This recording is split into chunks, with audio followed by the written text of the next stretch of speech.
আইপিএলে দারুণভাবে জমে উঠেছে প্লে অফে যাওয়ার লড়াই। কোন চারটি দল যাবে 2024 আইপিএলের প্লে অফে? এমন এক সমীকরণে মহা গুরুত্বপূর্ণ ম্যাচে মুখোমুখি হবে Chennai super kings versus Punjab kings. 10 match খেলে 5টি ম্যাচ জিতে পয়েন্ট টেবিলের 5 নম্বরে অবস্থান করছে চেন্নাই সুপার কিংস এবং 10 ম্যাচের মধ্যে 4টিতে জিতে পয়েন্ট টেবিলের 8 নম্বরে অবস্থান করছে পাঞ্জাব কিংস।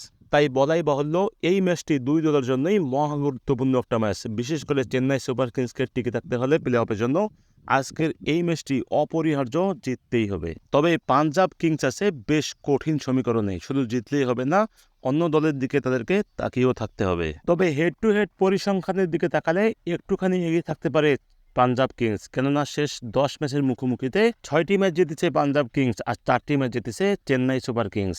যদিও এই পরিসংখ্যানগুলি মাঠে নামার পর আর কোনো হয়তো কাজে দেবে না, যে ভালো খেলবে সেই ম্যাচটা জিতে যাবে। তবে চেন্নাই সুপার কিংসের মুস্তাফিজ না থাকাটা মনে হয় কিছুটা হলেও ব্যাকফুটে থাকবে। আপনি কি ভাবছেন, মুস্তাফিজ না থাকায় চেন্নাই সুপার কিংসের বোলিং লাইন আপ কি একটু দুর্বল হয়ে যাবে, নাকি অন্য কাউকে দিয়ে পুষিয়ে নিতে পারবে চেন্নাই সুপার কিংস বা চেন্নাই টিম ম্যানেজমেন্ট? আপনি কি ভাবছেন অবশ্যই কমেন্ট করে আমাদেরকে জানাবেন।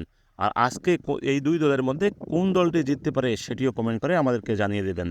আর যারা চ্যানেলটি এখনও সাবস্ক্রাইব করেননি, দয়া করে চ্যানেলটি সাবস্ক্রাইব করে দেবেন। সবাই ভালো থাকবেন, ধন্যবাদ।